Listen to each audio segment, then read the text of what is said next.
Hey everybody, it's Rob from Flailthroughs. This is Gundam Battle Operation 2, and this is a guest video from Demolition Hound in the situation battle on PSN of the last couple of weeks, Rule.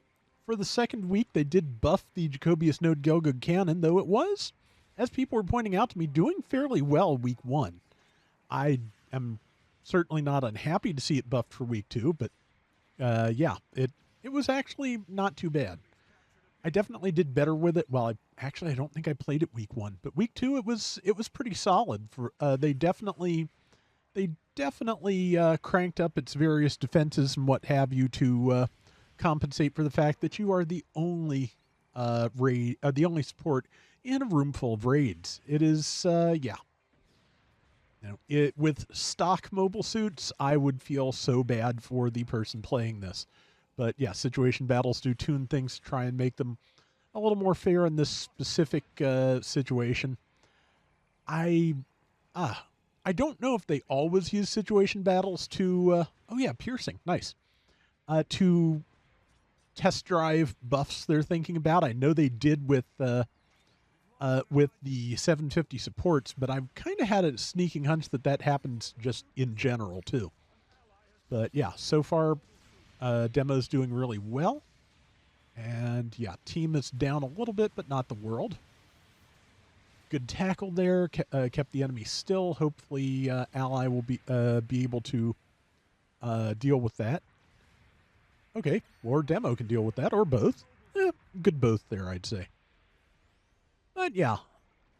Ah, man, I don't know what my problem was today, but just I am recording this on Tuesday, and I managed to grind out the limited missions for the Thunderbolt Agi and the Gira Zulu, the Angelo Sauper type. And yeah, just that was so frustrating that just eventually I just kind of buckled down, and since it was only 750 Qs again, like for most of the bit, like was driving us crazy on Monday night. That's probably why it was, frustrating. It was just kind of like part 2 of a ridiculous losing streak. But yeah, I just buckled down with the Zeku 1 Type 3 when we got a 700 Q. And yeah, just that thing is still really excellent. I didn't do great in every round, but I did at least take top score in one and contributed pretty well in the others, and yeah, managed to finish off those limited missions in time for the new ones to hit later tonight. So, later tonight being, of course, Wednesday night into Thursday morning when I'm running this. And yeah, there is the Night Seeker Vosky, which is did a really good job of pinning me down when I was playing this, because yeah, it is of course a stealth suit. Each team gets one. On this team, it's the Agi. On that one, it's the Night Seeker Vosky. And yeah, since it can just duck into the river and get away, it's a pretty good map to be a stealth suit on. But yeah, as you can see, it's not making serious inroads into Demo. He's low on health, but just yeah, I feel like it would have been able to take him out with that little bit of melee in ordinary situations, even if you built really strongly for melee defense. But yeah, it's like I said, the week 2 buffs worked out pretty well. I haven't run this Gelgug cannon in a regular match in forever. I might give it a try at some point. There's something else I wanted to try out again for the first time in a while, but I can't remember now, and I'm going to leave that for a while because, like I said, it was just I didn't sleep very well. And ever have one of those nights where you like drift off to sleep, have some weird dream that kind of like verges on a nightmare, wake up an hour later, even though the dream felt like forever, and then do it all again? That was me last night, like 3-4 times. So just. And none of it, I don't need to blather about my dreams, but none of them made sense. But yeah, so it was not a restful night of sleep. So, but for some reason, I don't know. I well, I just kind of took a while to relax after finishing that before I started recording, and so I don't feel as completely brain dead as I did the last couple of nights. So that's something, I guess. I don't know. Maybe I just still work better at night, even as I try and mess with my sleep schedule. There are limits. That 6 o'clock in the morning update last week was a little much. I hope we don't do that again. I imagine not, because that was the patch, and I doubt there's much left to patch in at this point. So, yeah, we will hope that everything just goes smoothly, and I don't have to worry about it tonight. Tonight. Again, just various times and tenses with while trying to talk both as of when this will be published and when this was recorded is, but not a smart idea, frankly. But I'm not necessarily known for smart ideas. Let's see. 2 minutes left. There is the Vosky.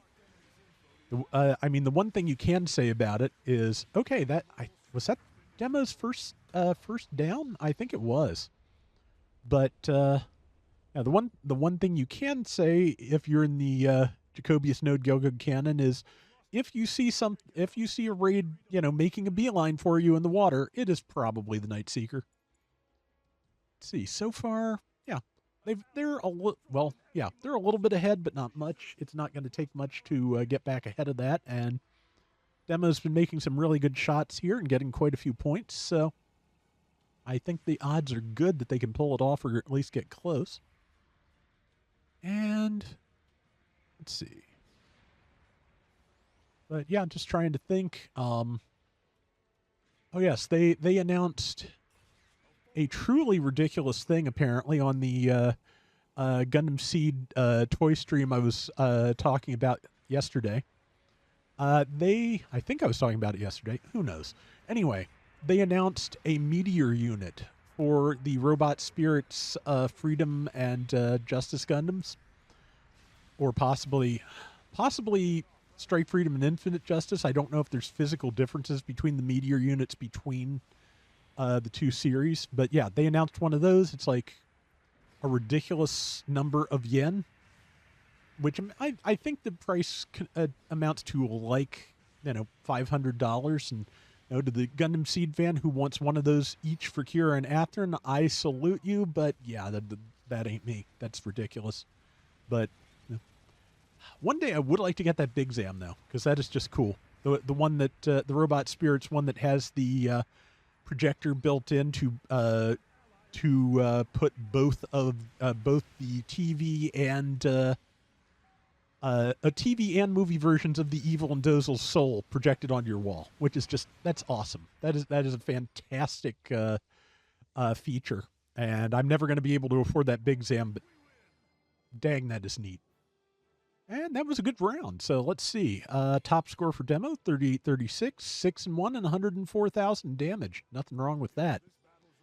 That is going to do it for today's Gundam Battle Operation 2. We will be back soon with more. Till next time, everybody take care and have fun. Later.